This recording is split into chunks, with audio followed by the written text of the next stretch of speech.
크리스마스 한의원 한 447-661-20. 예, 시황맨의 주식 이야기 주간 증시 전망대 방송 시작하겠습니다. 이번 주에도 변수가 굉장히 많고 일정도 되게 많거든요. 근데 일일이 다 설명드리는 거는 그날 데일리 방송에서 말씀을 드리고, 그러니까 중요한 어떤 변수들, 핵심 변수들 중심으로 설명을 드리는 시간을 갖도록 하겠습니다. 먼저 가장 큰 이슈 두 개는 일단 해외 쪽에서는 역시 그 미국 유럽의 코로나 확산, 그리고 이제 미국의 대선, 이번 주에 아주 중요한 어떤 변수가 되고 있죠. 지난주 지수 조정은 코로나는 계속 번지는데 미국 대선이라는 변수가 등장을 해서 코로나 확 번졌다 그러면 투자들은 이게 경기 부양하겠구나 이런 식으로 3월에 극복을 했잖아, 이런 기억을 갖고 있는데 지금 경기 부양 자체가 나오기가 어려운 그런 상황이 되고 있잖아요. 그러니까 지금 유럽 같은 경우도 통화정책회의에서 12월까지 보겠다, 12월의 상황 봐서 이제 어떤 정책을 펼치겠다 이런 어떤 취지로 이야기를 했기 때문에 11월까지는 별다른 어떤 조치가 없는 것 같지는 않고, 그러니까 미국 같은 경우도 이제 대선이 있다 보니까 중앙은행에서는 어떤 액션이 나올지는 모르겠습니다만은 일단 정부 차원에서의 부양책은 당장 나올 수 있는 상황이 아니잖아요.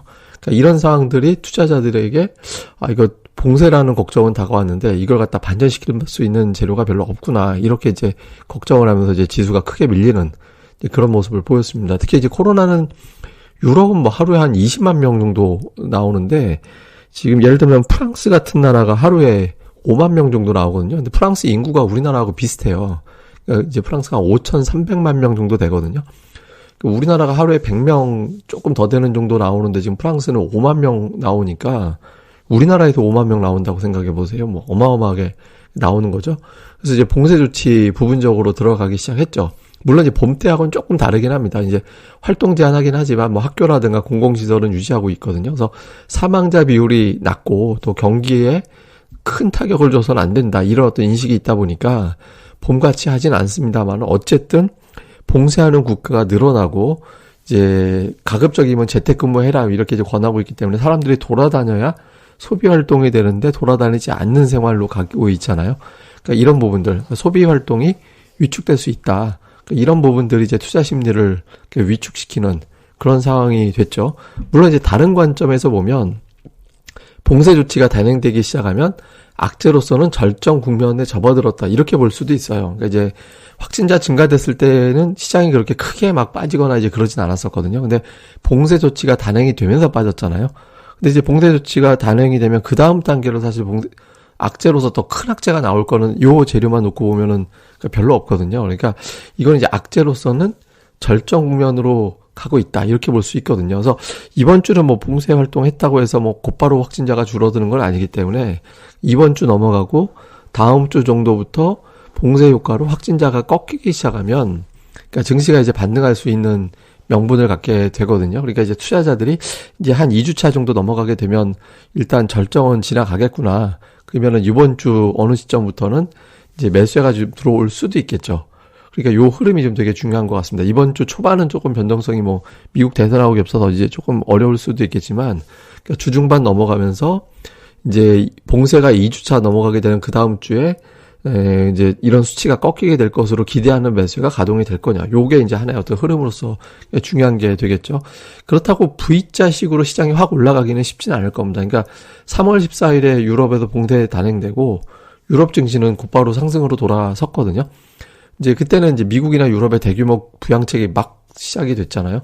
미국에서 연준 국채 매입 무제한하고 정부에서는 $100씩, $1000씩 개인들한테 수표로 지급을 하고, 근데 지금은 부양책이 붙어주는 게 새로 없거든요. 근데 그건 없지만 두 개 정도의 어떤 이슈가 이제 나온다면 시장에서 반응할 가능성이 있다. 우선 이제 백신. 이제 이번 달에 실제로 허가를 받는지 여부. 그러니까 지금 이번 달 쪽보다는 12월 쪽으로 좀 보고 있는 것 같긴 한데 빠른 건 이번 달에 나올 수도 있거든요. 그러니까 파이저, 아스트라제네카, 존슨앤존슨, 모더나 이런 백신은 11월에서 12월 정도의 결과가 나올 걸로 예상하고 있잖아요. 그래서 이 중에 한 2개 정도가 보통 크리스마스 이전이라는 표현을 하는데 연내 접종이 가능할 것 같다, 이런 어떤 시각도 있거든요. 특히 이제 현재 시각으로 목요일에 아스트라제네카 실적이 나오는데 그 자리에서 백신 일정에 대해서 이제 어떤 언급이 나온다면 그러면 이제 변수가 될 수 있거든요. 그래서 요게 이제 하나의 어떤 백신 스케줄이 나오는지 여부가 이제 요 재료를 커버할 수 있는 하나의 재료가 될 거고, 또 하나는 이제 추가 부양에 대한 어떤 기대감. 지금은 당장 22 통화정책회의는 이제 지나갔는데, 지금 FOMC가 있잖아요. FOMC가 이제 곧 이제 시작이 될 텐데, 유럽중앙은행은 12월에 아마 추가 부양책을 할 것 같습니다. 그러니까 한 달 정도의 이제 경제봉쇄 이후에 경제 지표가 좀 악화될 가능성이 있기 때문에. 근데 어쨌든 12월에는 유럽에선 경기 부양책이 나올 걸로 보여져요. 그다음에 이제 미국 같은 경우는 이제 대선 이후가 유력하긴 한데, 어쨌든 이번 FOMC 회의에서 구두 메시지 정도, 지금 뭐 금리를 내리거나 뭐 하거나 이제 그러진 않을 거잖아요.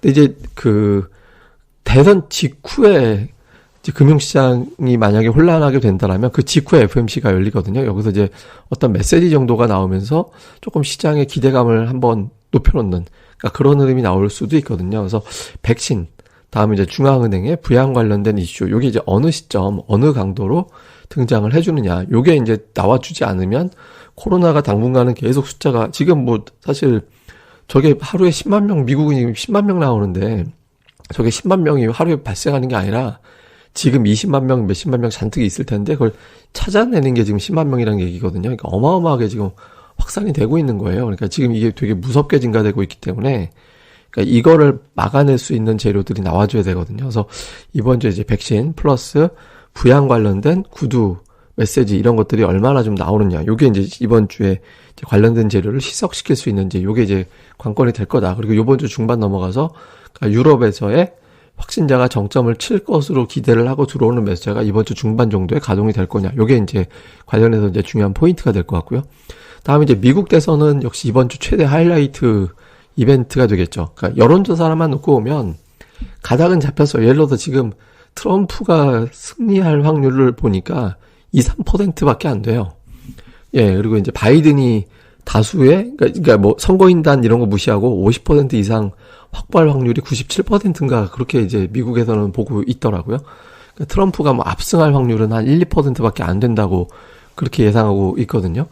그러니까 이제 근데 여론조사만 놓고 보면, 또 확률만 놓고 보면 이미 가닥은 잡힌 것 같이 보이지만 4년 전에 놀라운 이변을 겪었잖아요. 모든 여론조사에서 힐러리가 이긴다라고 생각했는데 이게 뒤집어졌잖아요. 그러니까 지금 투자들은 누가 되고 안 되고에 대한 문제가 아니라 대선 이후에 불복이라는 상황이 만들어질 경우, 특히 이제 트럼프가 아주 근소하게라는 거 한 2% 안쪽 얘기할 거예요.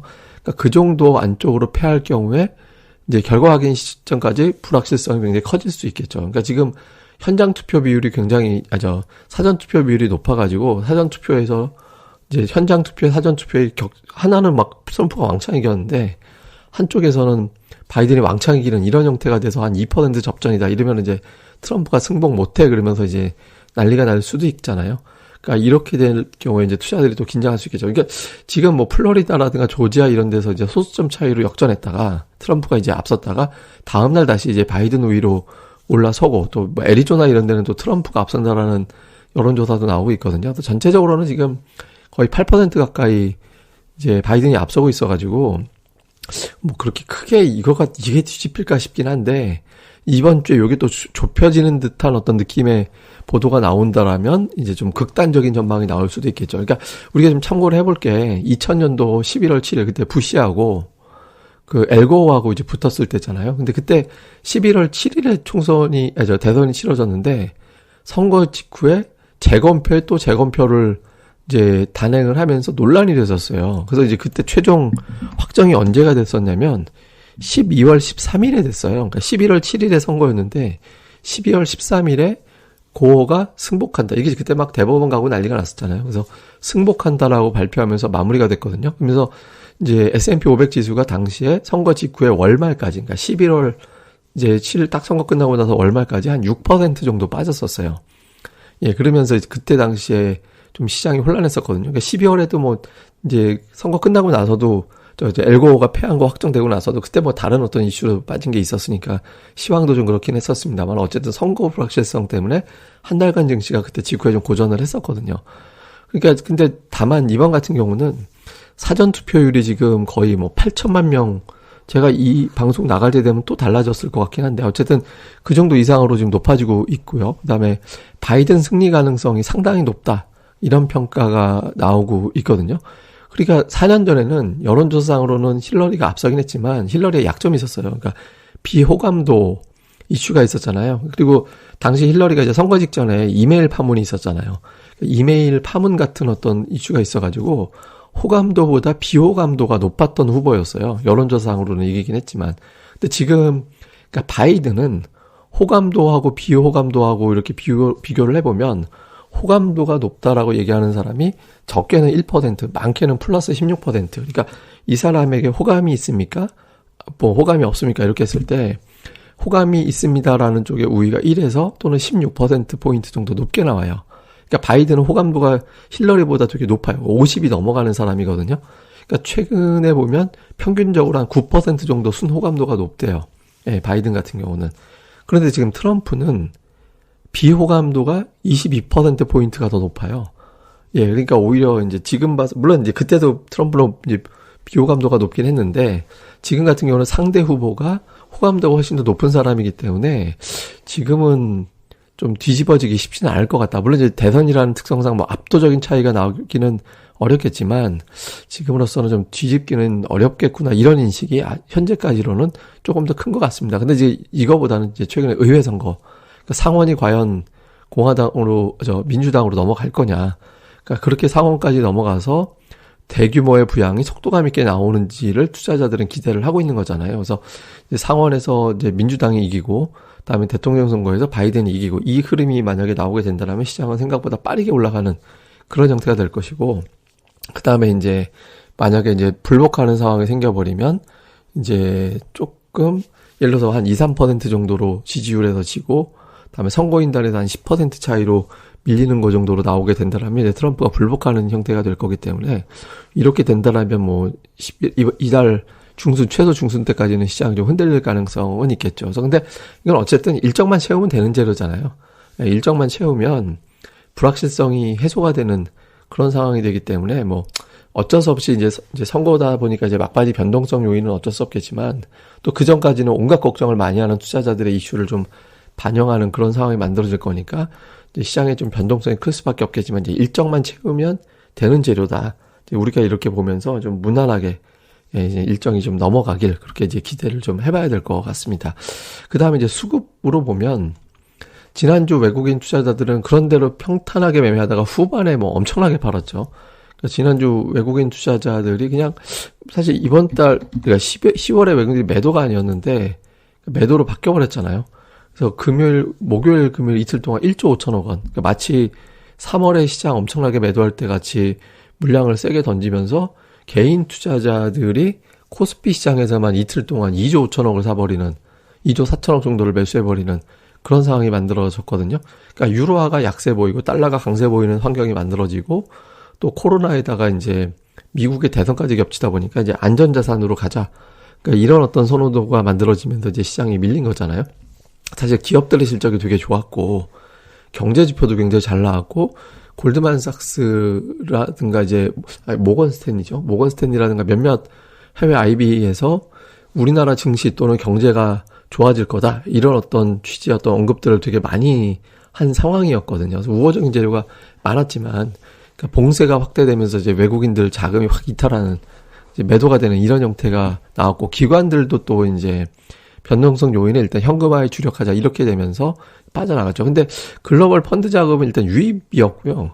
주식형 펀드로도 자금이 들어오고 있어요. 근데 물론 저 글로벌 펀드 자금이 계산됐던 시점을 보면 저렇게 유럽 봉쇄 결정 나기 직전까지의 통계였거든요. 이게 그냥 수요일이나 목요일까지의 데이터만 가지고 이제 전달이 되는 거기 때문에 그 이후에 봉쇄되고 나서 자금 흐름이 어떻게 됐는지는 사실 모릅니다. 근데 그 전까지만 놓고 보면 펀드에 자금이 들어오고 있었거든요. 그래서 매수할 여력은 있다고 봐야 돼요. 그러니까 외국인들이 또 현금화 시켰기 때문에 매수할 돈은 있다라고 봐야 되거든요. 그래서 외국인 투자자들이 일단 현금 확보하는 상태로 기다리고 있다가 어떤 불확실성이 완화가 되면 매수로 다시 돌아설 가능성도 있다라고 봐야겠죠. 특히 이제 배당 이슈가 있기 때문에 기관 투자자들이 이제 다시 지금 뭐 지난주 어수선하게 했습니다만은 어쨌든 전통적으로 11월, 12월은 금융투자 중심으로 뭐 그렇게 큰 의미가 없는 매매일 수도 있겠습니다만 이제 매수 위로 돌아서는 그런 흐름이 나오거든요. 근데 금융투자는 원래 뭐 이렇게 증시에 결정적인 역할을 하는 이제 투자 주체는 아니죠. 사실 연기금이라든가 투신이 붙어줘야 되는데 어쨌든 적어도 기관 투자들이 마지막 2달에는 매도 우위를 보이진 않거든요. 그래서 외국인 투자자들이 대선 결과 확인한 이후에 또는 선거일 이후에 외국인 투자자들의 매도 강도가 상당히 약화되면서 오히려 매수로 돌아서느냐 이게 중요하죠. 근데 지난주 후반 같은 매도가 나오면 코스피는 2200포인트까지도 쉽지 않은 그런 어떤 추가 하락도 염두에 둬야 되는 그런 상황이 생길 수 있거든요. 그래서 요 흐름을 좀 봐야 될 것 같고 코스닥 같은 경우는 주초에 이제 외국인들이 이제 매수를 좀 했었는데 이 외국인들 매수가 4일 연속에서 매수가 들어올 정도였고 되게 셌다가 목금 이틀 동안에 코스닥 쪽에서도 한 3,700억 정도 굉장히 큰 매도가 나오는 그런 형태가 됐잖아요.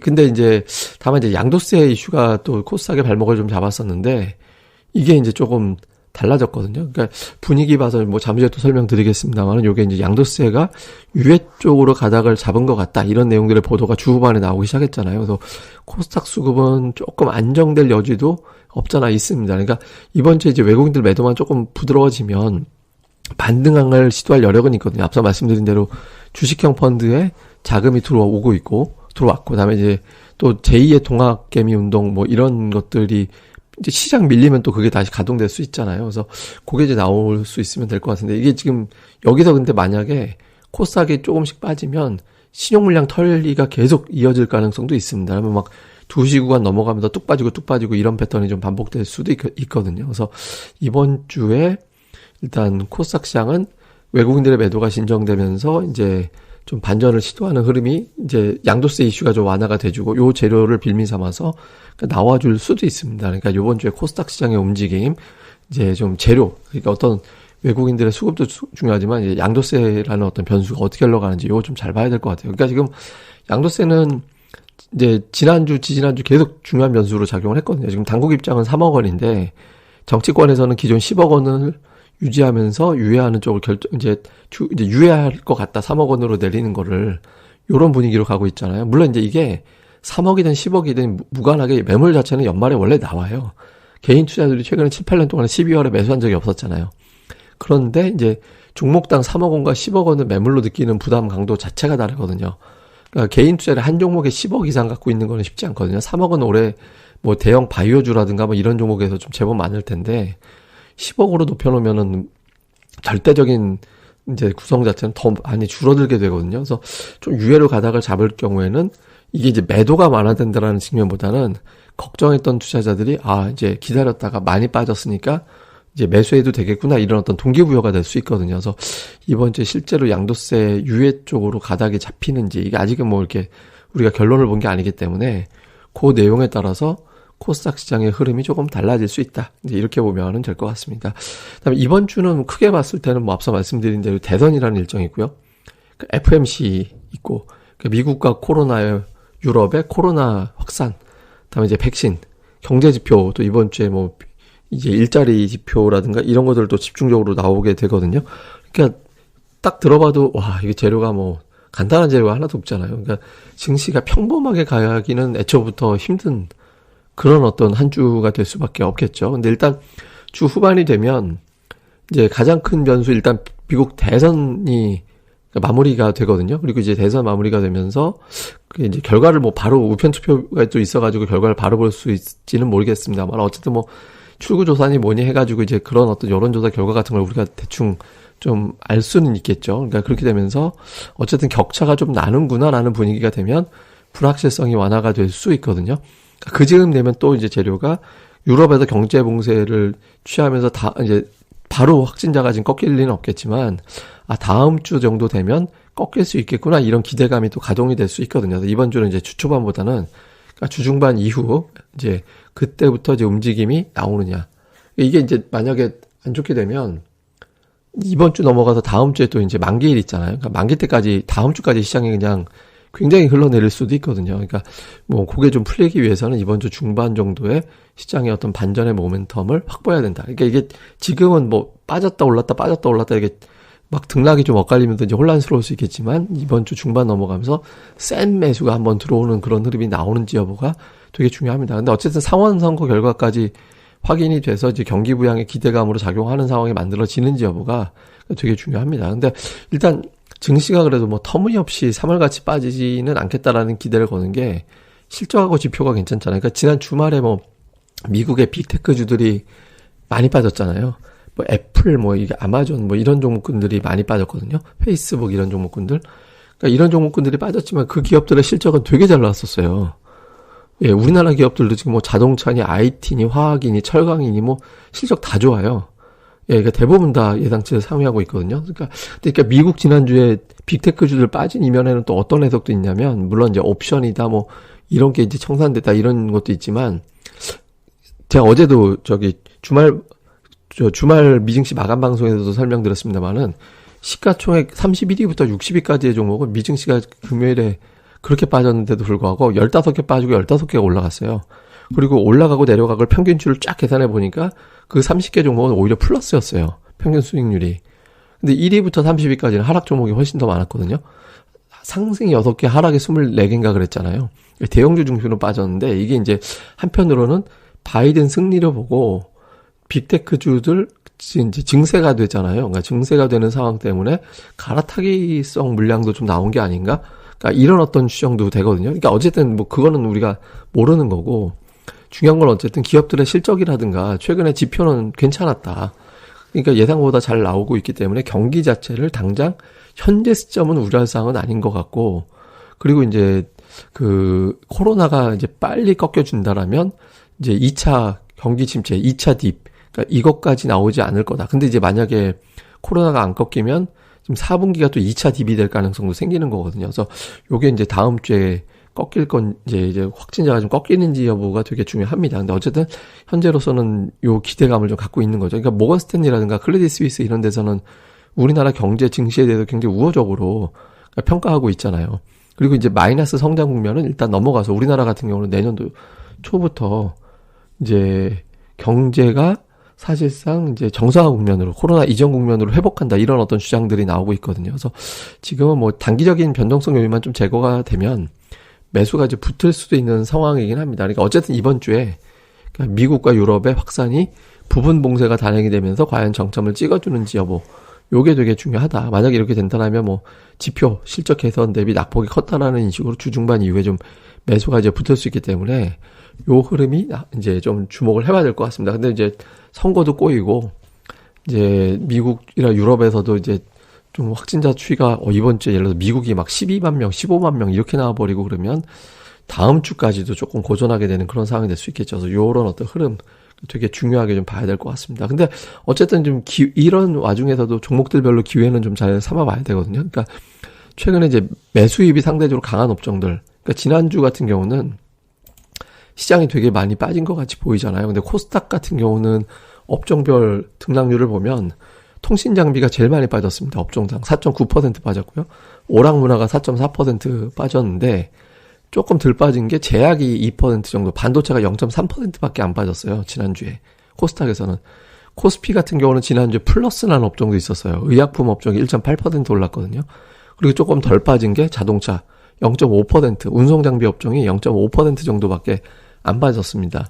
근데 그 외에 뭐 철강, 증권, 화학, 전기전자 이런 건 다 5% 전후로 빠졌거든요. 그러니까 좀 최근에 기관들이 좀 붙어서 매수세가 누적되고 있는 종목군들이 있거든요. 그러니까 이런 종목군들 중심으로 기관 투자들, 뭐 반도체, 자동차, 2차전지 뭐 이쪽에 매수가 누적되고 있는데, 물론 또 돌아갈 수도, 다른 종목으로 또 바뀔 수도 있으니까 주 초반에 기관들이 매수를 누적해 나가는 종목군들이 뭐가 되는지, 요런 종목군들 중심으로 잘 살펴보고 있다가 이제 조정 때마다 기관하고 같이 좀 물량을 늘리는, 또 뭐 보는, 평소에 이제 관심을 좀 유지해두는 그런 대응이 필요하지 않나, 이렇게 봐야 될 것 같습니다. 그래서 이번 주 어쨌든 시장이 이렇게 평범하지는 않겠죠. 당연히 여러분들도 다 그렇게 생각하시겠지만, 근데 어쨌든 시나리오가, 플랜이 뭐 워낙 여러 가지가 있습니다만은 그 중에서 조금 대선, 특히 이제 대선 문제, 그리고 이제 대선이 좀 잘 끝나주면 코로나 확산에도 불구하고 이제 부양에 대한 어떤 이슈로 덮어댈 수 있기 때문에 좀 시장이 이제 반전이 되지만,